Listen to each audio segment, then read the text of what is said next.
Hello friend, आज के इस वीडियो में हम लोग एक बहुत ही इंपॉर्टेंट टॉपिक को डिस्कस करेंगे और ये कई फ्रेंड के द्वारा कमेंट बॉक्स में जो है वो रिक्वेस्ट किया गया था। तो आज का जो टॉपिक है वो है home load of steam turbine, यानी कि हमारे जो टरबाइन का होम लोड होता है वो क्या होता है, ठीक है, क्यों आता है ये होम लोड, ठीक है, होम लोड कितना होता है और होम लोड आने का क्या पर्पस है, क्या इंपॉर्टेंस है, क्यों होम लोड आना जरूरी है, ठीक है। और एक रियल लाइफ एग्जांपल से हम लोग बात करेंगे कि कैसे स्टीम टरबाइन में हमारा होम लोड जो है वो आता है। तो वीडियो बहुत इंफॉर्मेटिव होगा, वीडियो के साथ बने रहे और यदि आप इस चैनल पर नए हैं तो चैनल को सब्सक्राइब कर लें और बेल नोटिफिकेशन ऑन कर लें ताकि इस टाइप की इंफॉर्मेटिव वीडियो आपको सबसे पहले मिले। तो चलिए वीडियो करते हैं start.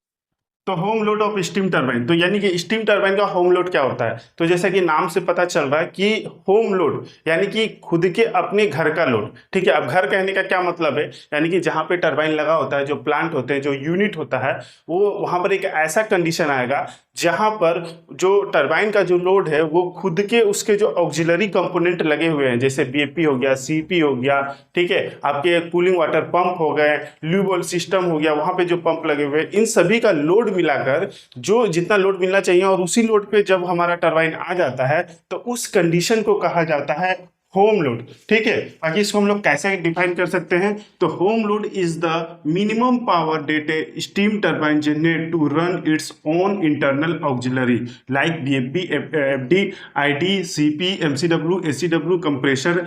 Lube system and DCS वगैरह जो रहते हैं। ओके, तो ये यानी कि कह रहा है कि पावर प्लांट पे एक ऐसा कंडीशन जहां पे हमारा जो टरबाइन है वो एक मिनिमम पावर जनरेट करेगा, किसके लिए, तो खुद के इंटरनल सिस्टम के लिए, जैसे कि बीएफपी में कितना पावर चल रहा है, ठीक है, एफडी में, आईडी में, सीपी में, एमसीडब्ल्यू में, एसीडब्ल्यू में, कंप्रेसर में, लूबल सिस्टम में, डीसीएस में, इन सभी के लिए जितना पावर का रिक्वायरमेंट चाहिए और वो जो कंडीशन आता है जहां पर आपका टरबाइन जो है वो इतना पावर ही जनरेट कर पाता है, तो उस कंडीशन को ही होम लोड हम लोग कहते हैं। ओके, अब देखिए इसको हम लोग अलग नाम से भी जानते हैं, चूंकि होम लोड है तो आप हाउस लोड भी कह सकते हैं। ओके, और ये खुद के अपने यूनिट का ऑक्सिलरी पावर ही जनरेट करता है उस कंडीशन में, तो इसको यूनिट ऑक्सिलरी लोड भी कहते हैं या सेल्फ लोड भी कहते हैं, यानी खुद के जितना रिक्वायरमेंट है उतना लोड ये जनरेट करता है। ओके, इसमें आप एक नाम कहीं कहीं आप और भी सुनेंगे, आइलैंडिंग लोड। तो आइलैंडिंग लोड जो होता है वो होम लोड से थोड़ा डिफरेंट होता है, ठीक है।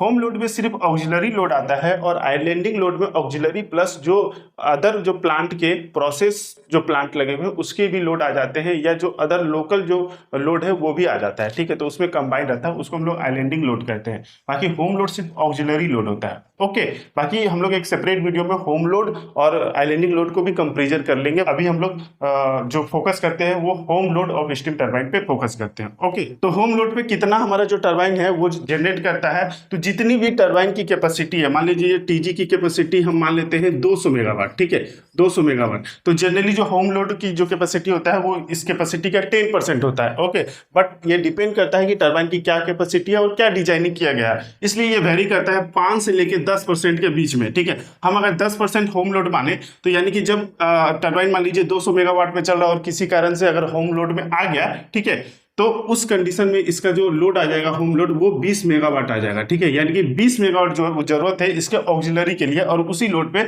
जो है वो चलता रहेगा, ठीक है। अब देखिए इसके आने के क्या क्या रीजन है उसको हम लोग समझते हैं, क्यों आता है ये होम लोड। क्योंकि नॉर्मली हमारा जो पावर प्लांट अगर मान लीजिए 200 मेगावाट का, तो 200 मेगावाट में चलता रहे, ठीक है, क्या ऐसी दिक्कत आ जाती है। तो देखिए इसके आने का रीजन जो है कि जब कभी हमारा पावर प्लांट जो होता है वो नॉर्मल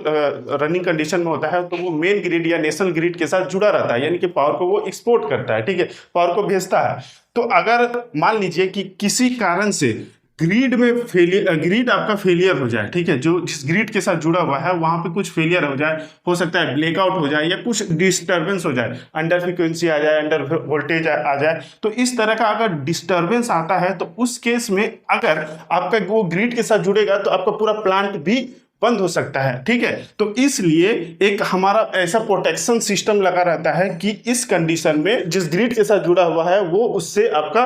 डिसकनेक्टेड हो जाता है, और जैसे ही डिसकनेक्ट होता है जो रिले सेंस करता है तो डिसकनेक्टेड कर देता है उसको और उसको होम लोड में लेकर आ जाता है जितना हमें पावर की रिक्वायरमेंट होती है जो ऑक्सिलरी सिस्टम का। तो पहला तो रीजन हो गया कि आपका जो ग्रिड फेलियर होता है उसके वजह से। दूसरा जो हो गया safe shutdown of unit, unit का जब सब सेफ शटडाउन किया जाता है तो उस केस में भी आपका होम लोड आता है। ग्रिड सिंक्रोनाइजेशन डिले, अगर मान लीजिए ग्रिड में कुछ डिस्टर्बेंस चल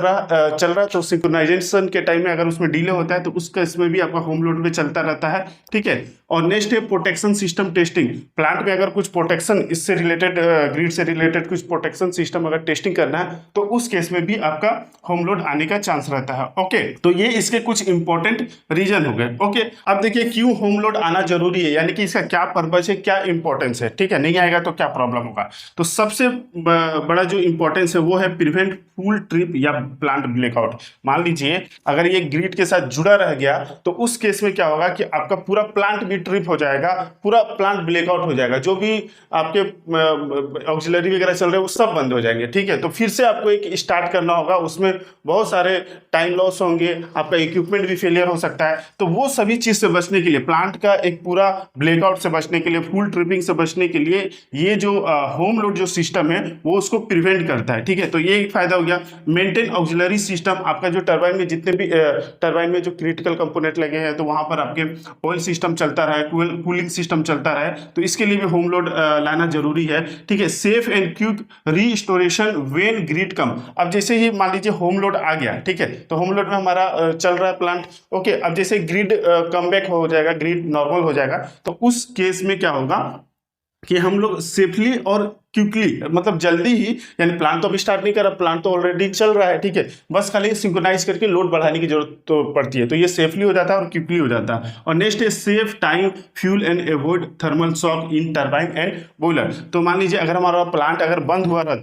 हो जाता किसी कारण से पूरी हो, तो एक तो टाइम लॉस होता, फ्यूल भी लॉस होता, और हमारे जो जितना इसकी वजह से जर्क आता उसकी वजह से आपके हमारे टरबाइन और बॉयलर में भी एक थर्मल शॉक होता जो कि उस कंपोनेंट को डैमेज भी कर सकता है। ओके, तो ये सभी फायदा हो जाता है अगर हमारा प्लांट होम लोड में आता है, तो आपका एक तो टाइम सेव हो गया, फ्यूल सेव हो गया, और थर्मल शॉक से भी हमारा टरबाइन और बॉयलर जो है वो बच जाता है, ठीक है। तो ये सभी फायदे होते हैं, ठीक है। अब देखिए इसको हम लोग एक रियल लाइफ एग्जांपल से समझते हैं कि मान लीजिए कि कोई एक थर्मल पावर प्लांट है जो कि उसकी यूनिट की कैपेसिटी जो है वो है 150 मेगावाट, ठीक है, यानी 150 मेगावाट का थर्मल पावर प्लांट है। ओके, तो अब मान लीजिए कि वो प्लांट है वो नॉर्मल ऑपरेशन कर रहा है फुल लोड पे, ठीक है, फुल लोड पे आपका 150 मेगावाट चल रहा है और ग्रिड के साथ जो जुड़ा हुआ है वहां पे सप्लाई कर रहा है पावर को कंटिन्यू, ठीक है। अचानक क्या हुआ, बारिश का मौसम है, बारिश हुआ, ठीक है, बिजली उजली चमकने लगा, ठीक है, तो उस केस में क्या होगा, ग्रिड में कुछ फ्लक्चुएशन आ सकता है, कुछ फॉल्ट आ सकता है, ठीक है। तो मान लीजिए कोई फॉल्ट आया, बारिश हुआ, बिजली चमका और फॉल्ट आया, ठीक है, तो फॉल्ट में जो आया वो ट्रांसमिशन लाइन में आया, जिसके वजह से सडन जो है ग्रिड जो है वो कोलैप्स कर गया। यानी कि वहां पे आपको जो हमारा रिले जो सिस्टम लगा हुआ है वो डिटेक्ट किया कि वहां पे कुछ फ्रीक्वेंसी अनस्टेबल है, वोल्टेज ड्रॉप हो रहा, तो वो जैसे ही डिटेक्ट करेगा तो जो हमारा टरबाइन गवर्नेंस सिस्टम लगा है और जो कंट्रोल लॉजिक लगा है, जो एवीआर सिस्टम लगा हुआ है, वो तुरंत लोड को रिड्यूस करेंगे और वोल्टेज को मेंटेन करेंगे जितना हमको लोड का रिक्वायरमेंट है, यानी कि होम लोड पे जितना आना चाहिए, ठीक है। तो मान लीजिए 150 मेगावाट का प्लांट है और 10% इसका होम लोड हम मानते हैं, तो